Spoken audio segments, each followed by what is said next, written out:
At my low point, as I say, I could barely get out of bed in the morning. And there are many people who have many worse experiences of depression than I do. Yeah. And mine was, at least I had a reason for mine. It was the work environment, which meant that at least I could figure out that if I changed my work environment, then I might do something about my depression. I might be able to make some progress. Whereas for other people, it just descends on them, and there's not a single thing that they can change, obviously, to alleviate that. So it took me 2.5 years to come back from that episode, because what depression does is it robs you of your self-belief. Mm-hmm. It makes you feel that you're useless and you are worthless and that everything you try will fail.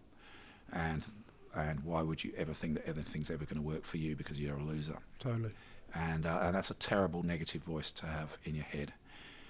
So the first thing I needed to do was to escape from the work environment that was causing me that level of misery, and that gave me a chance to begin to rebuild. But it was from a pretty low base, and as I said, it took me 2.5 years of finding new people to work with, and then one day someone would say something like, "You did a good job there," and I'd go, "Really? Wow, I didn't know I was the sort of person that was good at anything." And then somebody else would say something a few weeks later, and I'd begin to think, maybe I'm not such a complete loser.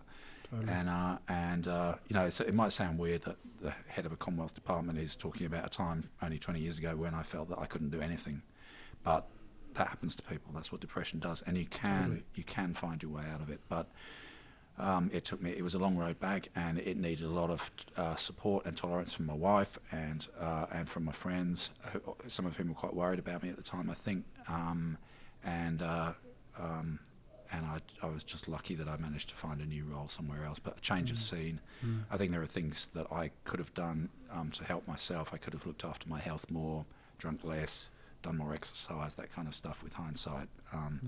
And I certainly do more of that stuff now, like more exercise and so on, just to keep myself on a good, even keel psychologically. But I think it's really important that senior people who've been through this kind of thing do talk about it. Totally. And a lot of times after I've given a speech where I refer to that, someone will come from the audience and say, just quietly, "Thanks for mentioning that, because my brother-in-law's going through that," or "I'm going through that," or whatever. And it gives people a sense that they're not on their own, because we all have this thing that we sometimes think we're the only person that's ever experienced this. And just knowing that someone else has been on that journey helps a bit. Totally. We still very much navigate a stigma around mental health, and personally and professionally too. People don't want to be seen as vulnerable or not capable.